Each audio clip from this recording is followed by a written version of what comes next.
The air inside the Good Morning America studio buzzed with anticipation. Everyone knew Samuel L. Jackson brought intensity wherever he went, but today, something felt different. The veteran actor had arrived looking unusually serious, no publicist by his side, no entourage.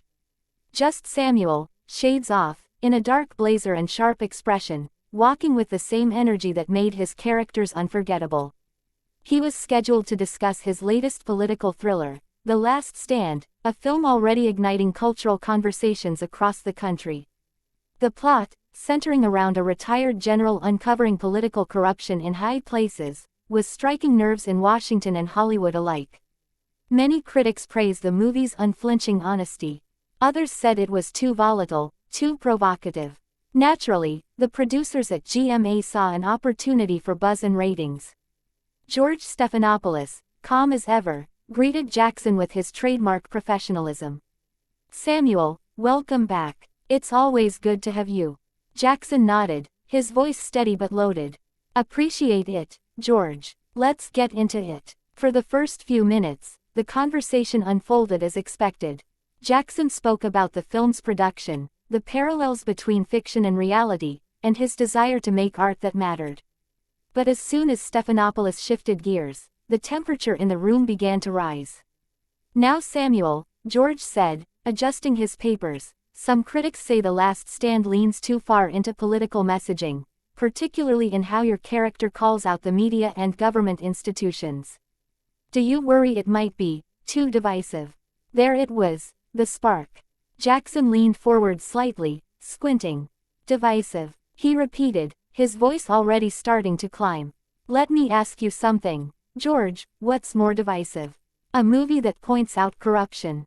Or the actual corruption happening every damn day?"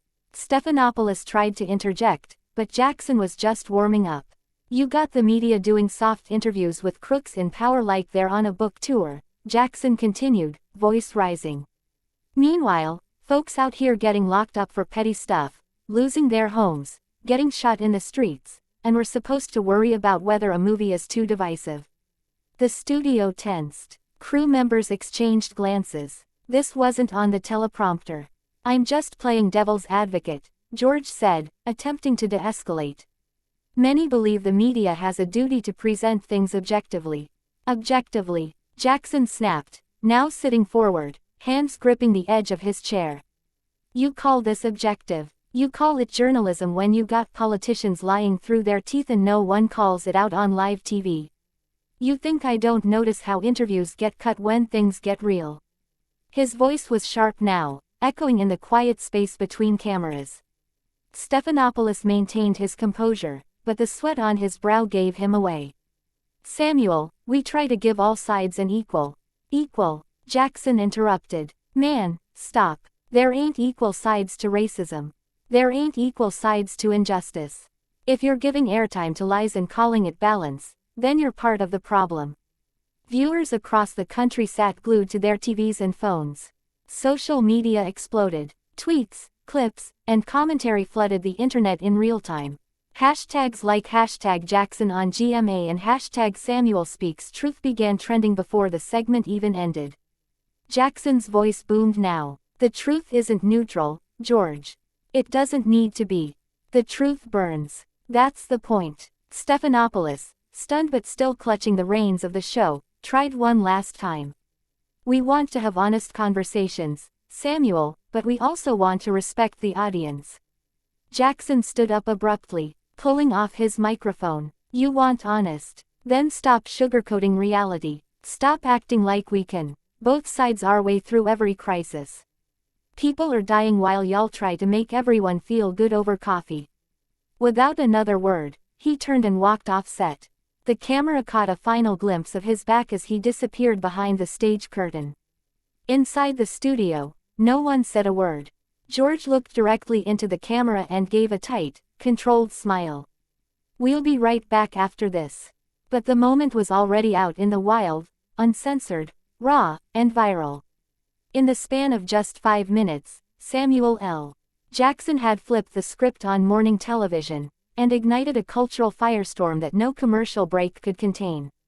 The The fallout from Samuel L. Jackson's explosive exit on Good Morning America was immediate and thunderous. By the time the show returned from its commercial break, the internet had already turned the segment into a cultural event. Every major social platform was flooded with commentary, praise, criticism, memes, and raw video clips. Within an hour, the hashtag Samuel Speaks Truth had climbed to the #1 trending spot on Twitter. Morning talk shows scrambled to respond. Cable news split down predictable lines.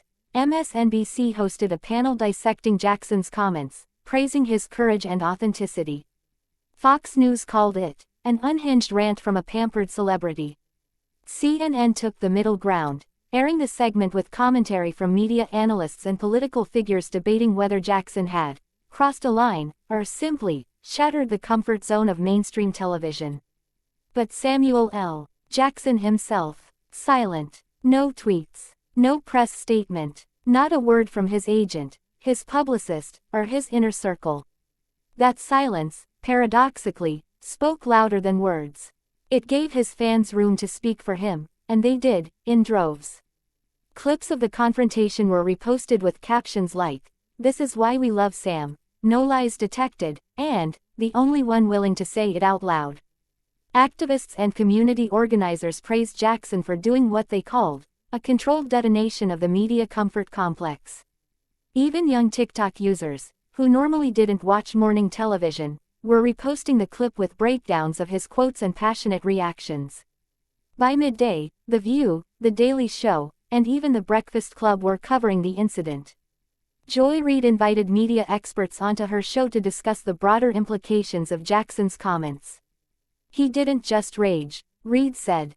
"He revealed something we all feel, that truth in media is getting softer while the world gets harder." ABC News, under pressure, issued a brief public statement. Greater than, "We believe in open, respectful dialogue on Good Morning America.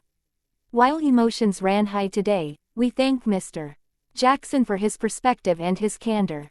But it wasn't enough to quell the waves Jackson had created. Later that evening, just as people began wondering whether he'd speak at all, Samuel L. Jackson broke his silence. He posted a short, 2-minute video to Instagram. No glitz, no music, just Jackson in a black hoodie, sitting on his porch, looking directly into the camera with the same fire he had on the GMA set. "I didn't go on there to yell," he began. "I went to speak. But if truth feels like yelling, maybe it's because folks aren't used to hearing it plain." He paused, then continued. "I'm tired of these, both sides, conversations. One side wants justice. The other side wants to preserve power. There's no middle ground there. There's no polite conversation that fixes that. And if that makes someone uncomfortable, good.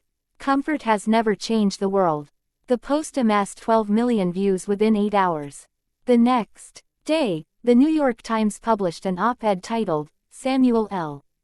Jackson wasn't angry. He was honest." Universities began discussing the interview in journalism classes.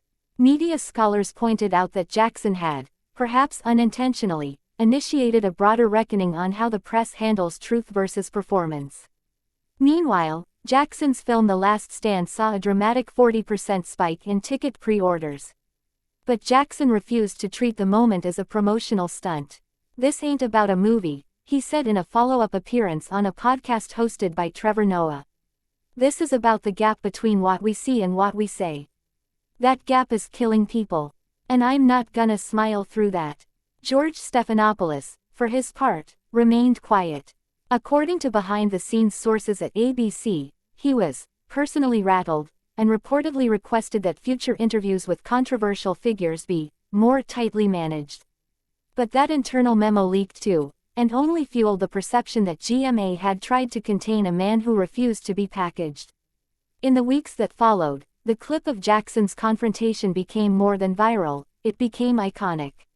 Protest signs at rallies began quoting his exact words, "The truth doesn't need to be neutral. The truth burns." Artists painted murals of the moment. Spoken word poets performed versions of it on street corners and in clubs. And while many celebrities tend to backtrack after controversy, Jackson didn't flinch. In every appearance thereafter, he stood by his words, never softening, never apologizing. Because, as he made clear in one final Instagram post that month,